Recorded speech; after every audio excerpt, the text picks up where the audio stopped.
규제의 통제에서 벗어난 수요, 이게 쉽게 얘기하면 전세거든요. 임대차 3법 있고 난 뒤에요. 전세가 크게 우리가 요동쳤습니다. 지금은 임대차 3법의 영향 속에서 전세가 돌아가면서 매물에 변화가 생겼거든요. 24년 7월까지 생겼고요. 그 끝 시점이 언제냐? 25년 7월입니다.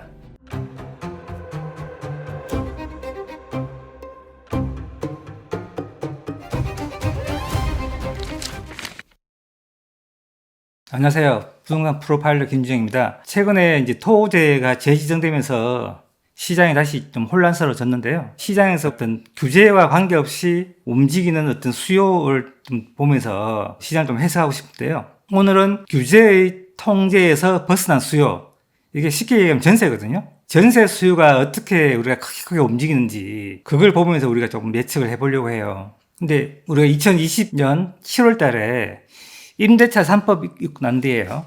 전세가 크게 우리가 요동쳤습니다. 그 영향이 지금까지 있거든요. 예전에는 우리가 전세 2년이었잖아요. 그 2년에 맞게 우리가 수요가 움직이는 구조가 이렇게 굳어져 있었어요. 근데 이걸 갱신권을 쓰면서 4년이 되긴 하고 2년 되잖아요. 그래서 이것 때문에 시장에 또 다른 어떤 구조가 만들어집니다. 그에 따른 시장이 어떻게 움직이는지, 그리고 앞으로 어떻게 될 건지를 한번 보려고 해요. 그 20년도 7월에 그 갱신권이 이제 나오고 난 뒤에 그런 뉴스가 있었어요. 전세를 보려고 막 줄을 서고 막 그렇게 이야기 했었잖아요. 그리고 난 뒤에 얼마 지나지 않아서 전세 물건이 막 늘어났고요. 그리고 또 최근에는 전세 물건이 막 줄어들고 있습니다.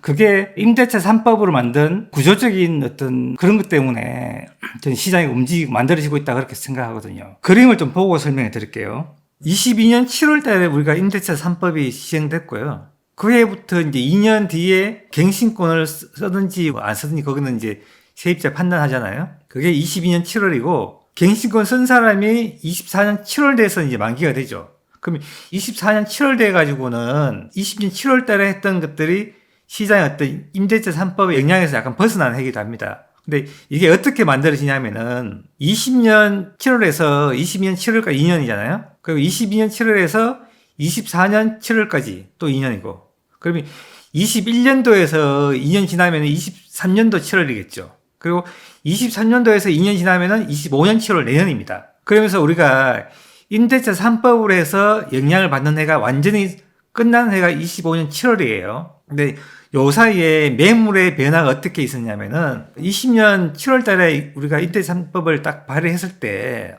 전세집 한 개에 전세 수요가 막 줄을 서고 대기했다, 뭐 이런 뉴스가 있었어요. 20년 7월 달 이후에 나타났던 현상이거든요. 그래서 매물이 쭉 줍니다. 초반에는 공급하는 쪽에서 공급 물량이 줄인 거거든요. 그게 2022년 7월이 되면서 그때부터는 이제 바뀌었어요. 임대인들이 하는 게 아니고 선택을 임차인들이 나을 건지 아니면 더 살 건지를 결정하잖아요. 그래서 7월부터는 매물이 쭉 줍니다. 줄었다가 22년 7월 지나서 매물이 늘기 시작해요. 계절적으로는 1월이고 요 구조에서는 23년 7월입니다. 7월 달에 정점을 찍고 쭉 떨어져요. 그래서 이 구조가 만들어져 있는데 이 많은 도시들이 이렇게 만들어져 있어요. 이렇게 만들어져 있다는 것은 뭐냐면은 임대차 3법에 의해서 우리가 시장의 구조가 지금 만들어지고 있다는 겁니다. 원래는 공급에 의해서 새로운 수요와 만나서 수급이 만들어져야 되는데 지금은 임대차 3법에 의해 영향에 속에서 전세가 돌아가면서 갱신권을 쓰는 곳과 쓰지 않는 아파트 어떤 차이에서 매물의 변화가 생겼거든요. 24년 7월까지 생겼고요. 그 끝 시점이 언제냐? 25년 원래 7월부터 해서는 본격적으로 입주 물량을 통해서 들어오는 전세 매물을 통해서 전세 수급이 움직이는 시장으로 될 가능성이 굉장히 커졌어요.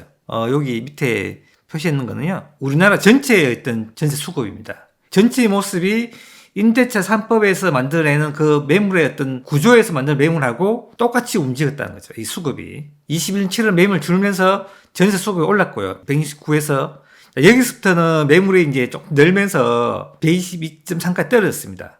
23년 7월로 해서 정점을 찍고 쭉 내려오고 있습니다. 내려오면서 매물이 적어지죠. 매물이 고점을 찍고 내려오고요. 대신에 여기서 전세 수급은 95.3 저점을 찍고 지금 계속 올라가고 있는 거예요.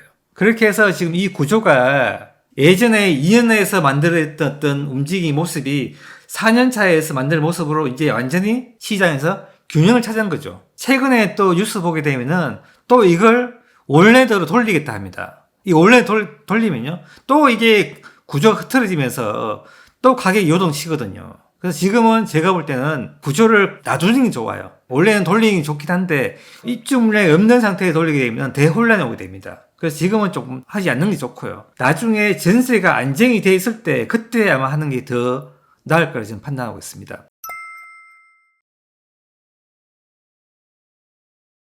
이런 모습 때문에 나오는 어떤 지역 간의 차별은 있지만은 모양은 거의 똑같아요.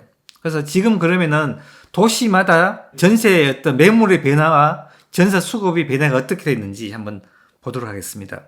구조상으로는 23년 7월 달이지만 저점을 찍는 거는 계절상으로는 23년 1월 달이에요. 그래서 매물이 최고 많을 때는 23년 1월 달입니다. 그때부터 시작해서 25년 지금 현재 3월 24일까지 오늘 날짜 3월 24일인데요. 이때까지의 어떤 매물의 변화를 한번 볼게요. 서울 같은 경우는 5만 4천 개의 매물이 있었어요. 전세 매물이. 지금 현재 25년 3월 24일자 매물이 2만 8천 개 있습니다. 마이너스 48% 감소했고요. 경기도는 6만 7천 건에서 2만 6천 건으로 감소했고요. 마이너스 61% 정도 됩니다. 부산은 1만 8천 건에서 7천 건, 62% 되고요. 대구는 12,000에서 5천 건, 57% 되고요. 인천은 59% 감소고요. 광주는 42%, 대전은 34.7, 울산은 86.6, 그리고 세종은 61.3. 도 단위 중에서 40대가 전북이 마이너스 71.9% 감소했어요. 그 사이에 우리가 전세 수급이 많이 올랐겠죠. 전세 수급은 서울이 45에서 132까지 갔고요. 경기도는 46.3에서 125.9까지 갔습니다. 부산이 50.3에서 136까지 갔고요. 대구는 34.3에서 96.3까지 갔습니다. 이렇게 쭉 해보게 되면은 도 단위의 어떤 전세 수급이 굉장히 높은 선에서 높은 선까지 올랐거든요. 매물의 변화는 적지만은 높은 수준에서 움직이기 때문에 전세 수급의 어떤 지점은 굉장히 높이 있는 것들이 도 단위입니다.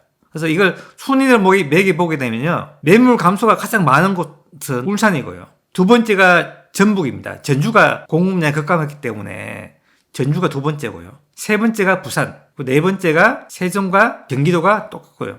지금 그러면 감소하고 난 뒤에 전세 수급의 위치에 따라 순위를 매겨보게 되면 역시 1위가 울산이에요. 177.9로 가장 높게 있습니다. 두 번째가 충북 172.1이고요. 세 번째가 전북이죠. 이게 전주의 영향 크니까 150.7.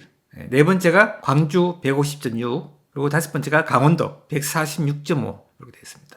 전세 수급의 어떤 변화가 큰 수준 매겨보게 되면요. 1등 역시 울산입니다. 전세 수급이 108.1포인트 올랐습니다. 두 번째가 인천 98.7, 그리고 세 번째가 서울 87.2, 네 번째가 부산 85.7, 다섯 번째가 제주 80.6. 얘들은 그냥 변화의 모습이고 현재의 위치가 높은 것이 가장 중요하거든요. 이 부분이 가장 중요하고요. 그래서 이 부분에서 역시 가장 높은 것은 울산이거든요. 울산이 어떤 것을 조사해봐도 지금 가장 좋은 위치에 있다. 이렇게 판단할 수 있습니다. 그래서 지금의 어떤 전세의 상황은요. 임대차 3법의 어떤 영향에서 거의 벗어났고요. 근데 그 마지막이 25년 7월이고 그와 함께 시장에 들어오는 공급물량에서 지금 수급이 만들어지고 있거든요. 이 전세 수급의 영향, 전세의 어떤 수요는 정부가 어떤 규제에서 벗어나 있는 수요이기 때문에 우리가 시장을 예측하는 건 전세의 어떤 수요와 수급에 의해서 움직이는 시장의 모습을 보는 게 어떻게 보면 더 정확할 수 있습니다.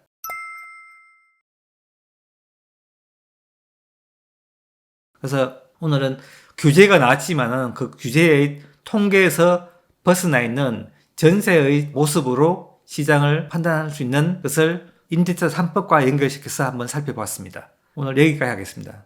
감사합니다.